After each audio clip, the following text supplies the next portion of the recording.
नमस्ते। पिछले वीडियो में मैंने बात की थी कि मैं रा की मात्रा के बारे में आपको बताऊंगी।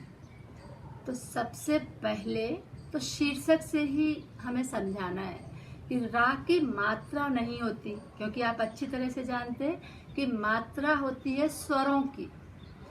रा के रूप होते हैं। रा एक शैतान बच्चे की तरह है। जैसे एक शैतान बच्चा होता है ना, कभी पापा के कंधों पर बैठ जाता है, कभी पैरों में आ जाता है, लुका छिपी करता है, कभी पीछे छुप जाता है, कभी माँ के पल्लू में छुप जाता है। बिल्कुल ऐसा ही है रा। वर्णमाला का जो व्यंजन है, अंतस्थ व्यंजनों में जो आता है, या रा ला भा, इसमें जो रा है उस रा की मैं बात कर रही हूँ। अब ये रूप कब बदलता है, रूप कैसे बदलता है, इसकी नियम है इसके सारे, और इन नियमों की मैं व्याख्या करने जा रही हूँ। तो सबसे पहले रा खुद व्यंजन है, लेकिन जब ये व्यंजन किसी और व्यंजन से पहले आता है, जैसे कार्य शब्द बोला हमने, तो इधर कार्य में या के पहले रा आया। तो जब ये किसी व्यंजन के पहले आता है तो ये सिर पर चढ़ जाता है। लिखने में इसका रूप शिरोरेखा के ऊपर चला जाता है, आगे आने वाले व्यंजन के ऊपर। तो जैसे कार्य, तो कार्य में आपको रा बीच में सुनाई दे रहा है, लेकिन बीच में इसके लिए कोई जगह नहीं है। तो ये कहाँ जगह बना लेगा, या के ऊपर, रेफ के रूप में। तो ये हो गया कार्य। आप धर्म, कर्म, धार्मिक, कार्मिक, मार्मिक, चर्म, शर्म, आशीर्वाद। तो आशीर्वाद रा आधा है, व्यंजन वा आगे है, इसको वा की ऊपर रेफ के रूप में लगा देंगे। अब आपका काम है कि जहां ऐसे शब्द हों उनको ध्यान से देखें और जानें कि ये रा पूरा नहीं है। इस रा के नीचे हलंत अर्थात तिरछी लाइन है, और ये अधूरा है, आधा है, अपने लिए जगह ढूंढ रहा है। और ये जब आधा है तो इसने अपने लिए सिर पर जगह बनाई है और शिरोरेखा के ऊपर चढ़ गया है, और इसका नाम रेफ हो गया है। अब आप अपनी लिस्ट बनाएं ऐसे नामों की, या फिर बोर्ड पर देखें, पढ़ते समय रेखांकित करें।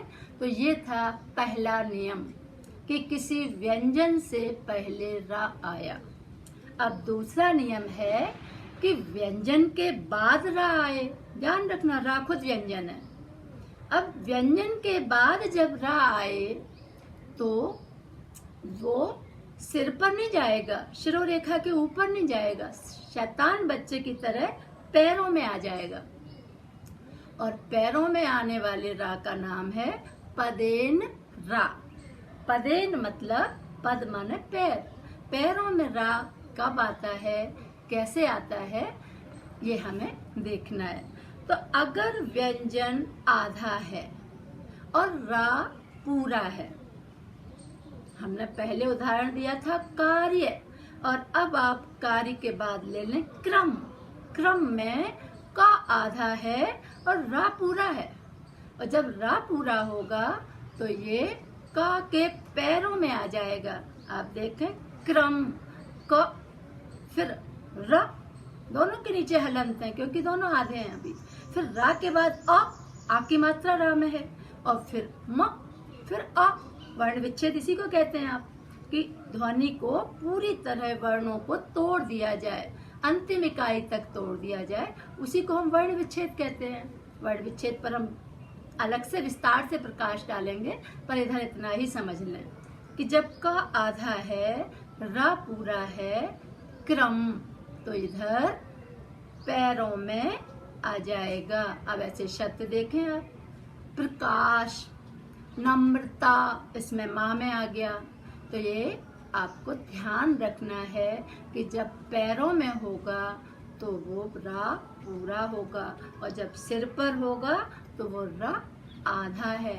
अब इसके अलावा वर्णमाला में आपने एक श्रीमती वाला श्रा पढ़ा था संयुक्त वर्णों में, तो संयुक्त वर्णों में जब ये रा श्रा, तो श्रा शा और रा मिलके बनेगा, लेकिन श्रीमती वाला श्रा इस तरह से आपका आकार लेगा। अगर ये हा के अंदर आता है, बोर्ड पर देखें, तो हा के अंदर की कुंडी में प्रकाश सिंगल तिरछी लाइन है, तो उधर ऐसे चला जाएगा ये।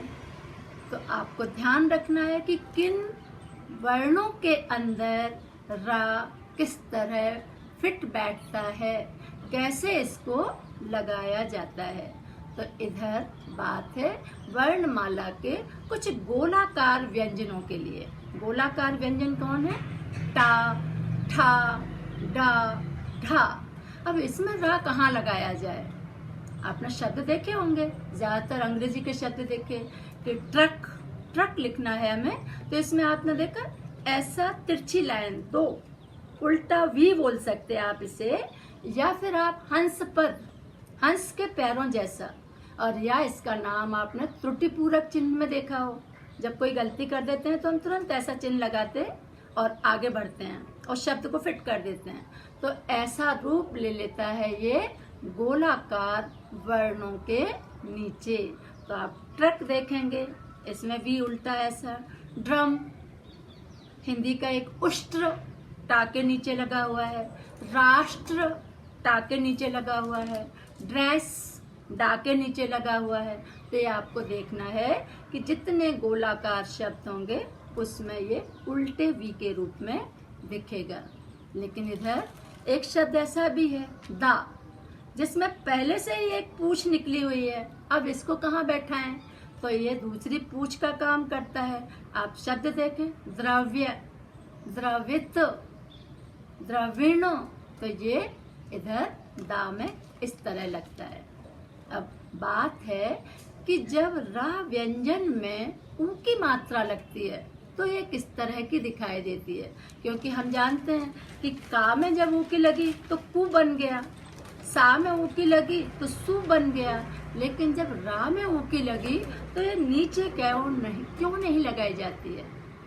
रा में ऊ की मात्रा रा के बीच से दिखाई देती है और उसमें गुंडी नहीं है। इधर आपको ये अंतर बहुत क्लियर करना है कि जब ह्रस्व ऊ होगा तो रा की मात्रा ऐसी लगेगी बिना गुंडी वाली, और जब दीर्घ ऊ होगा तो रा की मात्रा गुंडी के साथ लगेगी। जैसे रा और ह्रस्व रुपया, रुचि, और रा और दीर्घ रूप, रूखा। तो ये आपको ध्यान रखना है।